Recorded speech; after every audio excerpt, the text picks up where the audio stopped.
Hello, and welcome. My name is MiniBetrayal, and this is Factorio 1 per minute, episode 11. So, I'll start off by mentioning a few changes I have made since the last episode, nothing grand. Firstly, my little passenger stations, they're now big enough to accept a double-headed train like this, just so I don't have to manually turn the train around every time. That also means I can call the train in remotely from another location. This is a module station, so it's down here near the end of our bus. I don't remember if I showed you that at the end of the last episode, but if not, there it is. I've added or doubled up on a couple of things. So, for example, the nuclear reactor section on our bus, we only need the one to reach the 1 per minute, but while I'm building the bus, I do need it to back up a bit quicker, so I've added on another 2.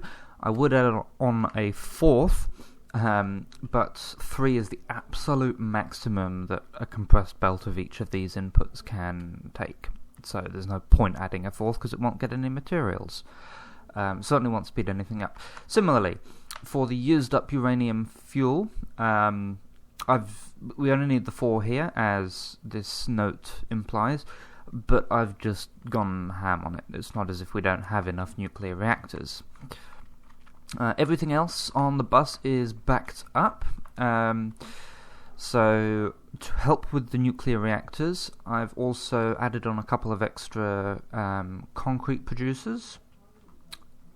And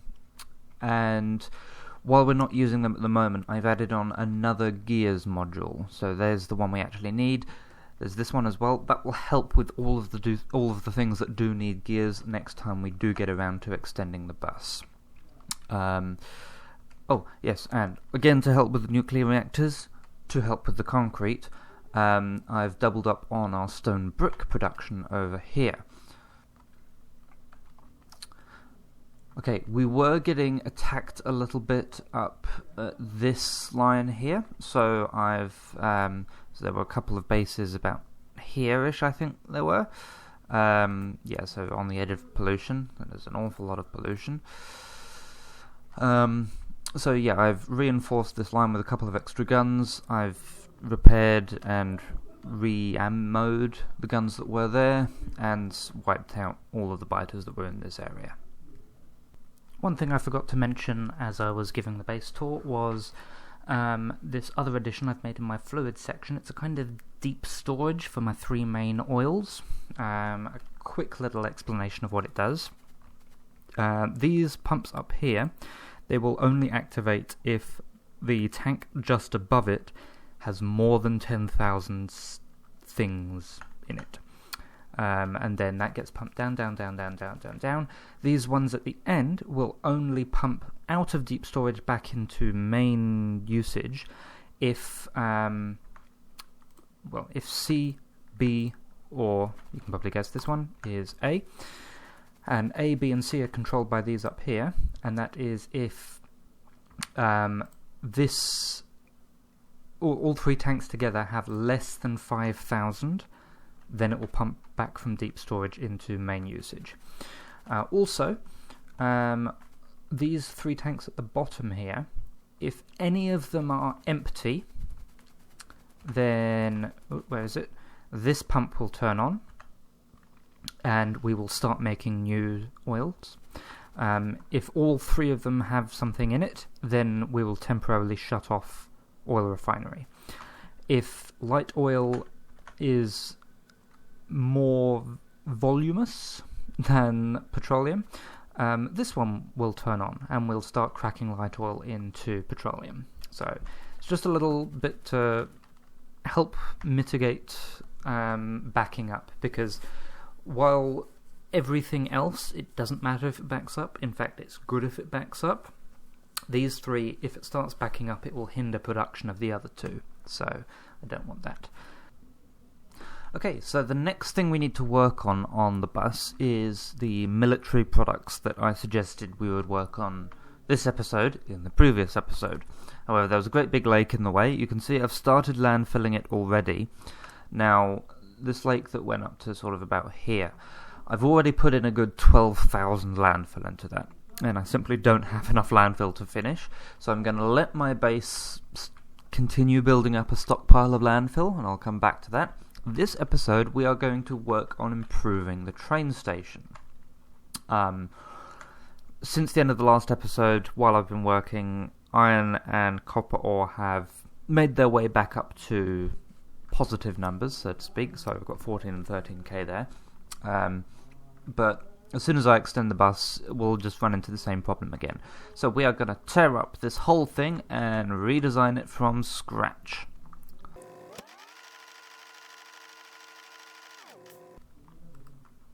Okie doke. Right, so here we are. Firstly, I want somewhere to put all of the trains. So, if let's see, where can I go? If I just come over here, don't die. There we go. Let's pop them in here.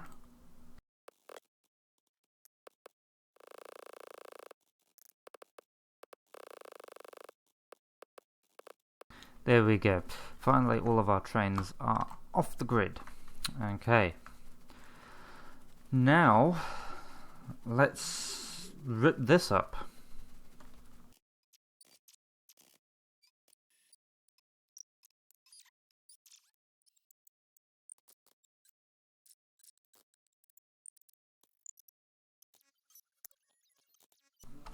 Okay, so here we have a nice cleared out space, other than one signal that got left behind. Okay, let me show you what I have in mind. Okay, so this is what I have come up with. I will start over here. So this is currently its own logistics network, but it will eventually be connected to the main unloading station. This one is a little clock that counts up to 600. This here tells my system what I'm requesting. So I'm testing it with fish, so I request 2500 fish. This one here is similar to the bit I had up before. So this tells the rest of my system how many fish I am low on. So in this case, I'm low by 2500 fish. Then that all gets put over here. The stations, they're set up to send to train and read train contents. So, over here, this one here reads the train contents, and if the train has fish, it outputs an F to this system here. These 5 over here, is the same for iron. So if the train contains iron, it will output an I. And I'll get a different letter for each raw resource. Okay. If it contains fish, it outputs an F into this one here, and if there is exactly one F, then it will output an A. This one here is essentially a set of diodes, so if this train up here is in the station, then this one will output an F, and this will read one F, and will output an A. That signal will then carry over across to this one. So if there are 2 fish trains, then this one here will have F equals 2 and will not output an A. Okay? So essentially, this one here will output an A only if this is the first train that contains fish, or iron, or copper, or whatever it turns out to be. This one here will output an A if and only if we are low on fish.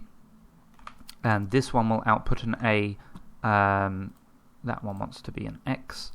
This one will output an A only if our clock is complete. This one here will output a B if and only if all 3 of these are outputting an A. So this will output a B if there is a train with fish in it, we require fish, and the clock is there. So the clock is there just to make sure we only get one train at a time. And then in here, it will, this one here, it will only send the train on if we are getting that B signal. So if I test this, I'll just wait for this to get to 600. There. Okay, let's send these on. That one and that one. So they're both waiting. The clock will complete, and only the first train will go. That will then unload. If we are still low on fish, then the second train will go on the next iteration.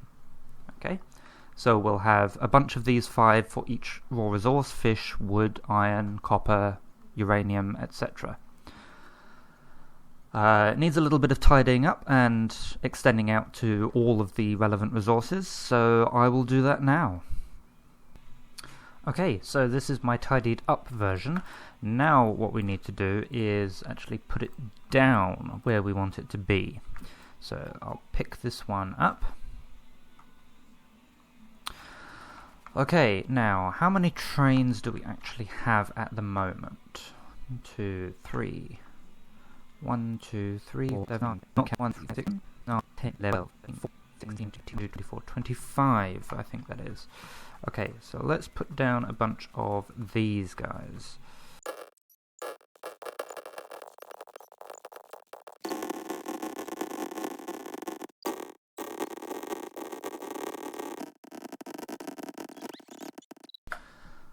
Okay, here we are. I finally moved all of this buffer storage over to this side. Aren't quite as many chests here. I did have 2,000 before, now I have 1,600, but we had more than enough, and we have more than enough still. But in this square formation, I think it looks a little bit nicer. We have our 6 unloading stations down here. With this massive sort of grid-like interchange, all with chain signals, so this trains should find their way to one of the stations that are empty. And we have this 7th path that goes off down the side here. This one is for uranium. So the uranium, of course, requires a slightly different kind of station, so we'll need to design that. Also, we've plugged in this.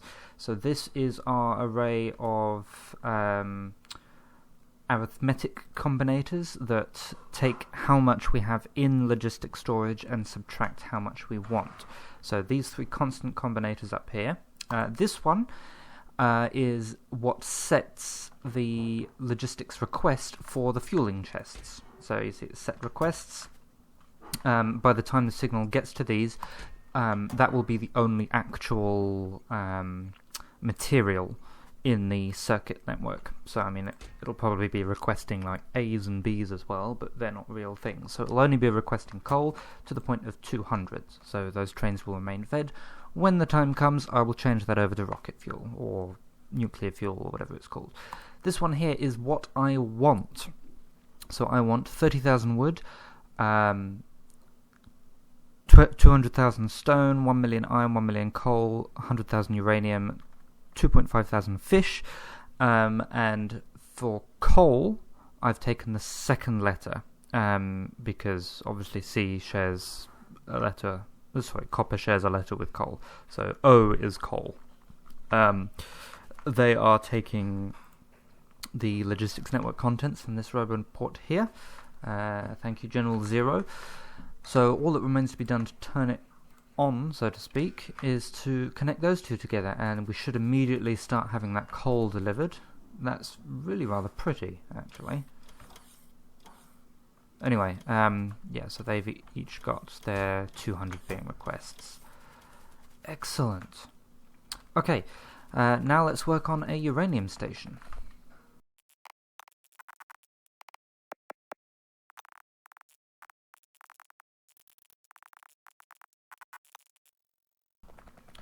Okay, that should be all we need for that. We only need the one station because there's only the one material that uses it, and there should theoretically only be the one train that uses it at any given time. I do need to throw in one of these signals somewhere. There. Actually, I'll throw it in down this end. There. Okay, obviously we will need to extend the logistics network just a little bit, so it actually covers those bottom two chests. Okay, Also, we have oil and water to consider. So we've got, I think it's just the 2 water trains, but we do have a whole bunch of oil trains. So I'll count them up, design a waiting station, much in a similar kind of way. Do we want waiting stations, or do we just go for the same kind of deal we had last time? I am going to have waiting stations, but I'm not going to put circuit conditions on them. I'll have a think and I'll get back to you. We are done. Okay, so let me show you through what I have done. We have the uranium station over here with sulfuric acid feeding in from up here, where it is on the bus. Water and oil. Water first. So this is the water station. It comes in. There's space for a train to queue up there, and then space for a train in the station. I've also given it slightly more even unloading, so I'm hoping it will unload a bit faster. And then it goes off to join the main network. For the oil, we have 7 trains.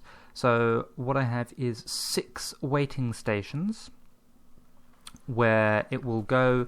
The trains will literally just wait for, I'll say, 5 seconds, just until it's you know what, I may as well just add in another station.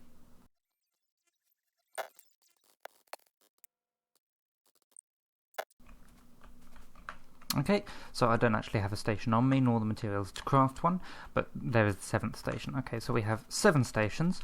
The oil trains will come in, they will wait here for as long as they need to. Then they will move to the unloading station. The reason we've got a waiting area like this is because if I just have a waiting area, like a normal waiting area, without the stations, I've found that even though, say, this line here can be free, a train might stop here waiting to get into this second line, even though the first one is free. So I don't know why that happens. Maybe it's just a bug, I don't know. But at least now it won't happen. I technically don't need that one there, but I do need these ones here. We're just fiddling with my signals. Yes, we have a similar grid to move into our waiting stations. Now you might notice that we have 4 inputs here. I just thought it might be a little bit easier on the throughput. So this is where all the trains come in. They come in on both of these 2 lines.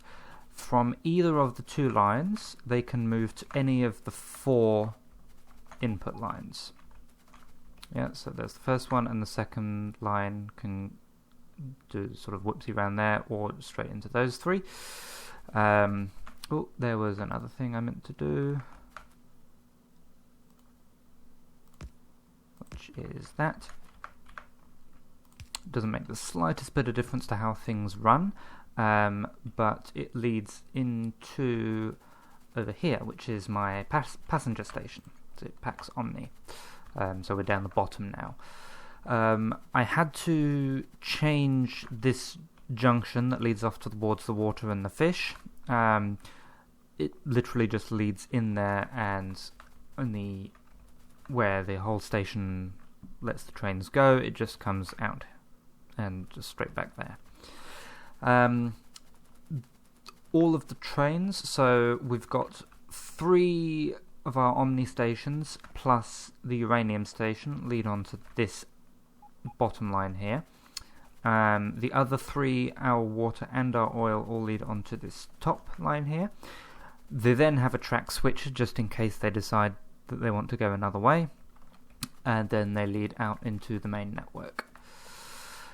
So I've got a couple of things left to do just to turn it on. Firstly is that, and that.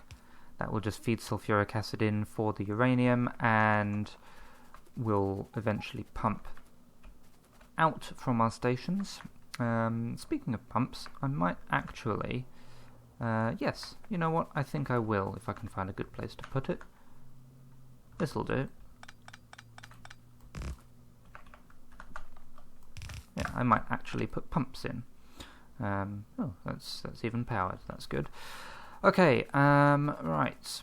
Now, of course, we do have to set up the necessary train schedules again. But I also want to change the outposts. So what we'll do, I'll just queue them up in the waiting area for now. Okay, so I have set all of the schedules just to go to parking and just wait there indefinitely.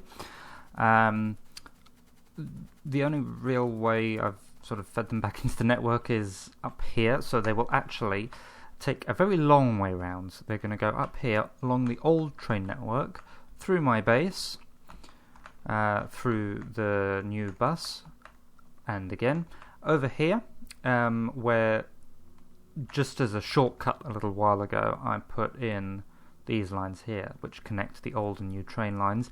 Then they'll be able to come down along this way, up, along, up here, and then into where they need to go. So let's watch a little bit of train ballet.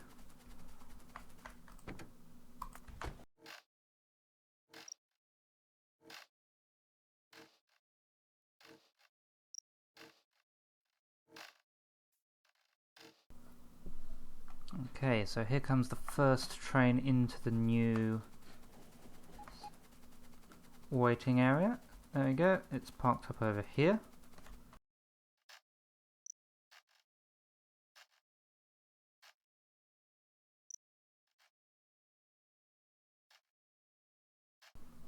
Now we do need to get that this station in here before the last oil train comes in, so let me go and grab some steel. Yeah. Also stops that annoying beep beep.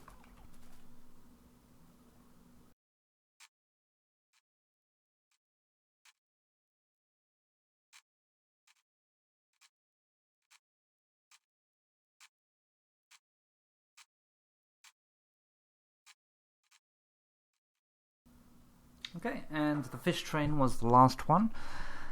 So we do have an extra space, and once I've cleared out this rail here, there will even be extra space to add more stations on top of that if we decide we need more trains. Looks like a Christmas tree here with all these red lights. Okay, I will get rid of this little siding, and then let's go and have a look at some outposts. Okay, so this is what I have come up with for my outpost station design. It has one actual loading station, and you've seen this kind of thing before, but it also has these waiting platforms over here. So the idea is that a station like this with one loading platform and two waiting platforms will cater for no more than 3 trains. So if a 4th train comes along, it will then say, oh, this outpost is full, let me go find another outpost I can load at. So hopefully this works. The way the schedules work is they go to the waiting station for just a single second. They don't need to wait there for as long as you might think. And then they go straight onto the loading station until they're full, or in this case, they just wait there. Okay, so at the moment, you can see that these 3, they want to go to the closest waiting station, waiting platform, which is this one here. And this one will do the same when I switch it to automatic. So in theory, what should happen is this one here will come down to this station, and then after a second, it should move into the platform and then wait there. The second one will go to probably this platform and wait there. The third one, by the time the third one gets there, this first platform should be empty. So the third one will wait at this platform 1 here. And then this 4th train should come along and should stop at this signal, because it wants to go to one of these 2 platforms, but it can't because of these chain signals. Both of these platforms will have a train in it by that time. Over here, I have another waiting station. This is simulating a waiting station at another outpost, so it's further away.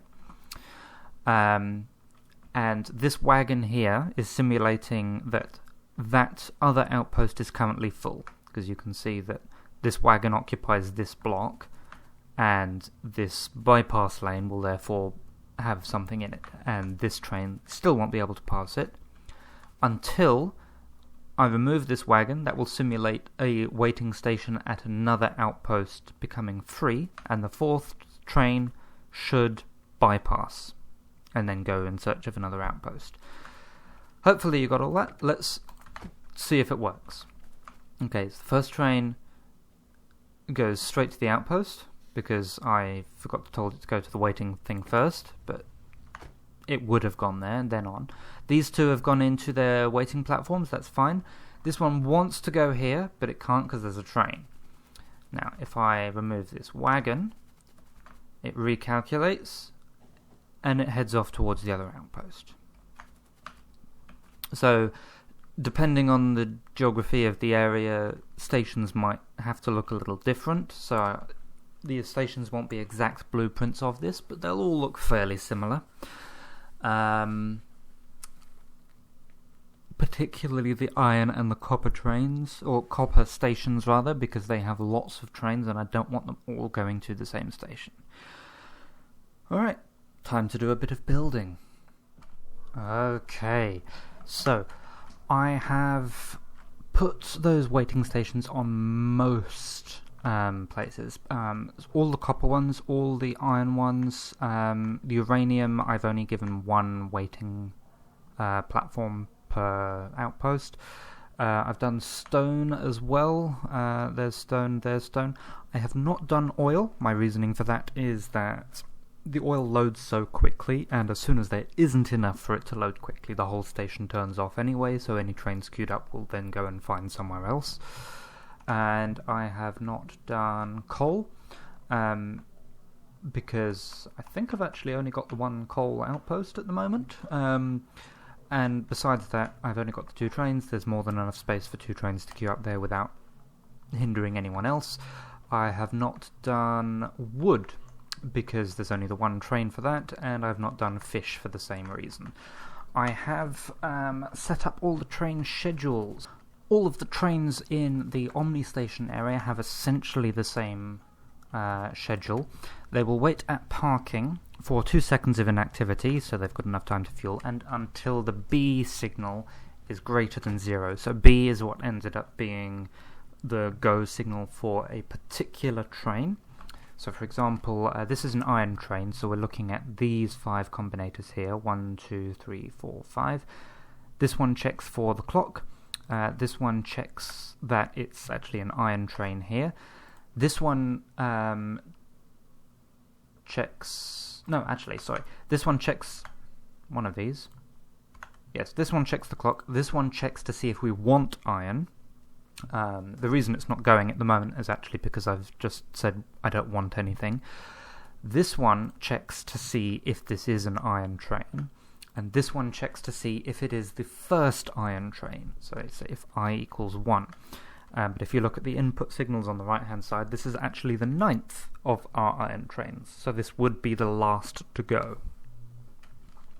Which is why the one in the middle, if A is 3, then output a B. A is currently... well, I'm not requesting any iron. And it's not the first iron train, so it will only get one of those 3 A's every, should be about 5 seconds, because I've currently got the clock ticking on a 300 tick cycle at 60 ticks per second. So it should be once every 5 seconds or so. So yes, it will wait at parking until 2 seconds or a B signal. Then it will go to Omni in to empty. Then it will go to one of the waiting stations for a second. And then it will go to the actual outpost until it is full.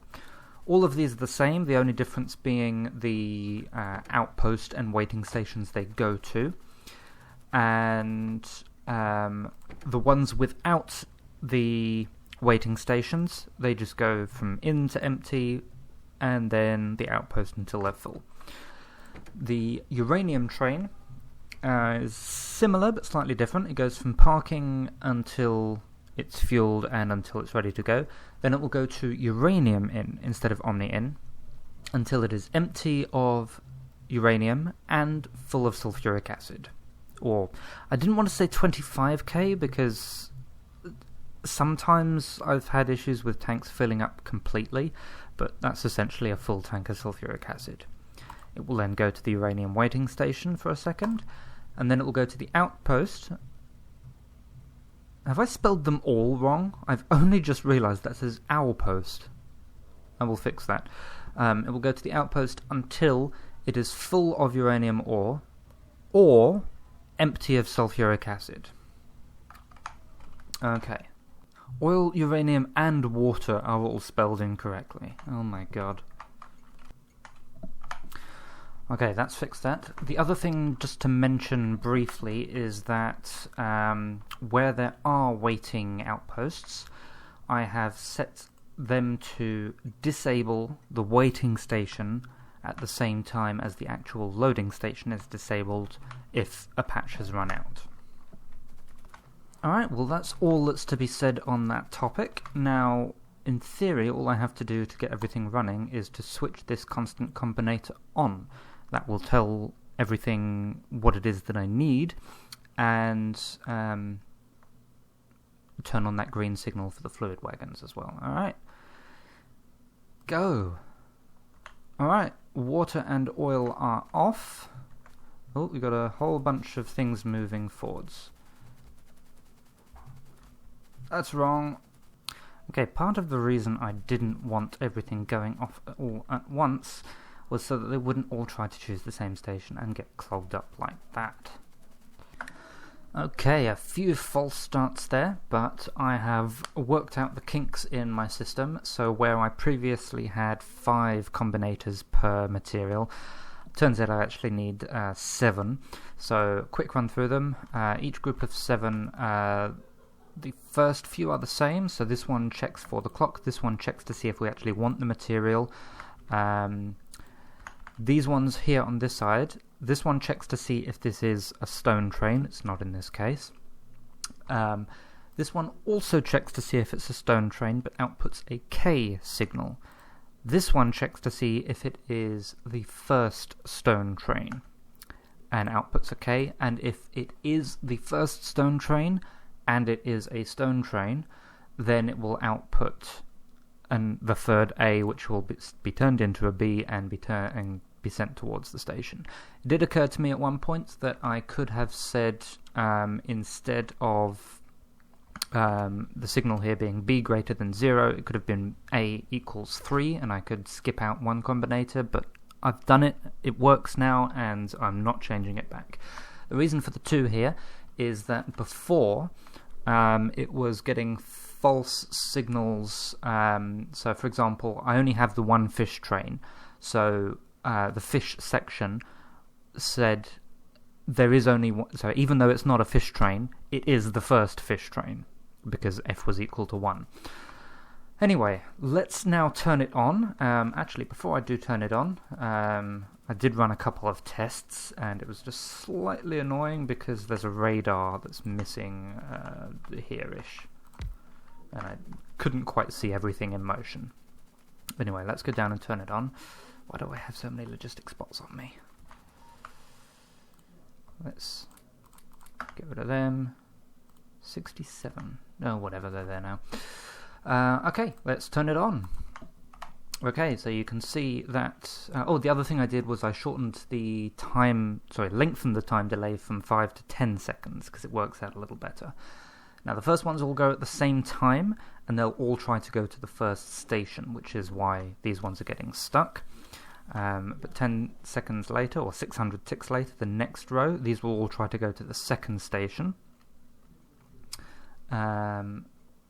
Then the next lot, and it does slowly work itself down. The fluid trains are doing their thing now that they're getting their green go signal, and they are making their way around.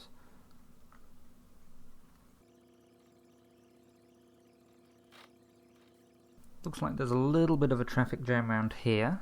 I think though that is just because the system has been off for so long, everything is trying to go at once.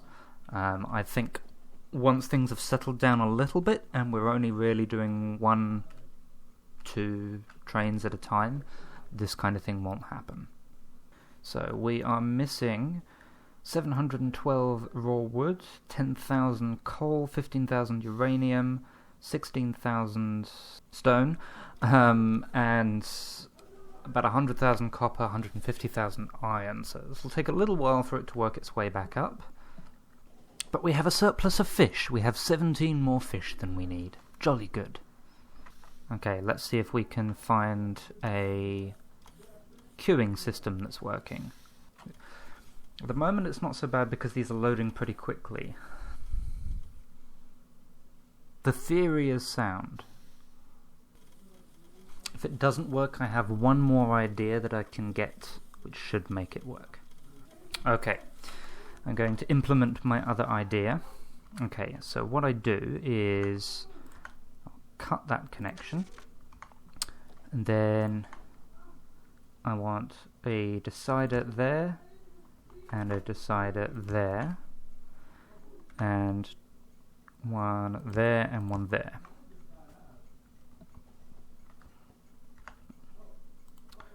Okay, so they will connect to the stations.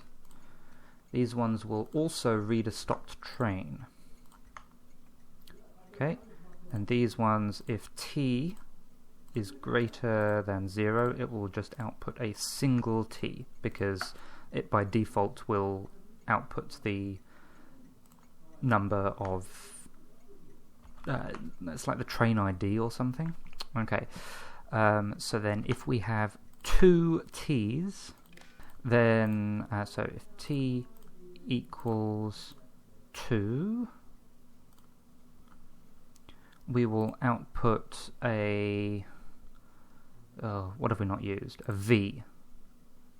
We'll output 1 V. Also,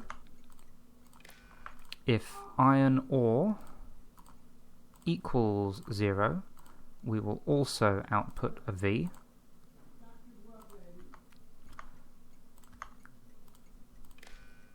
And then the enabled condition will actually be V equals 0. Okay, and then we just need to power the 2 combinators.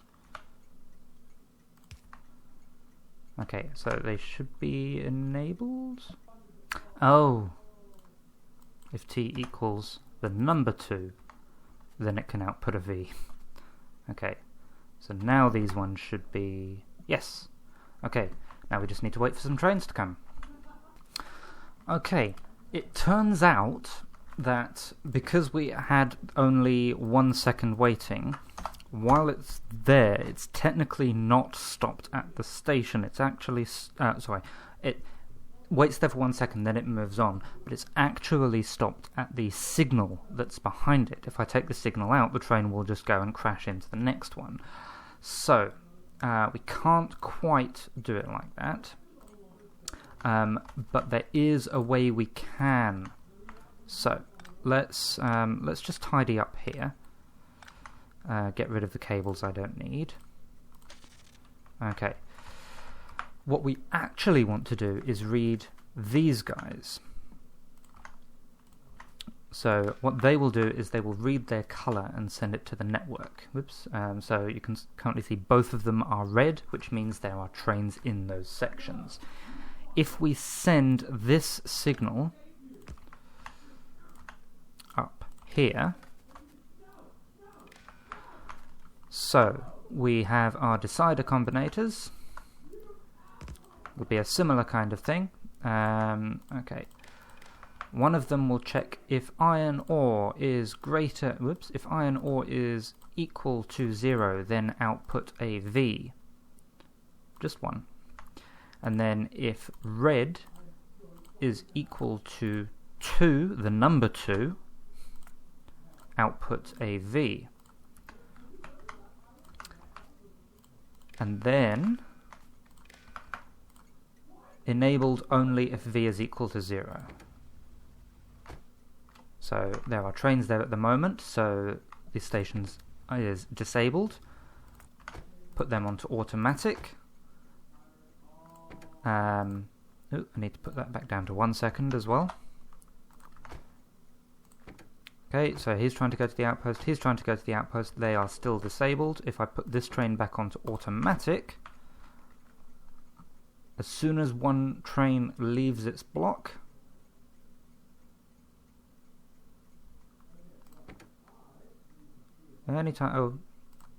automatic, they both become enabled. Okay, so in order for my waiting system to properly work, it looks as though I have to implement that system. Luckily, that's not too difficult. Now, can I get my train to come and give me a lift? Okay, here is where we should get to see the new system in action, because this station is loading slowly. There are 2 trains there, they are both red, therefore that one skips and finds another place to go to. Except I'm in the way. Alright, well, I'm going to keep an eye on this. The only thing that's really left to be done is just to keep an eye on it, make sure it does work. I may fiddle with the timings, just to make sure we've got enough stuff coming in as we need it. But otherwise, I think by now we should have built up a healthy stock of landfill. Yeah, we have... Oh, we've got 14,000 available, so we can get started, get continued, I guess, on our bus next episode. We'll fill in this lake, get started with the military stuff, the guns. Okay, well, we'll leave it there for now. I will see you in the next episode. In the meantime, I will say thank you very much for watching, and I will see you again soon.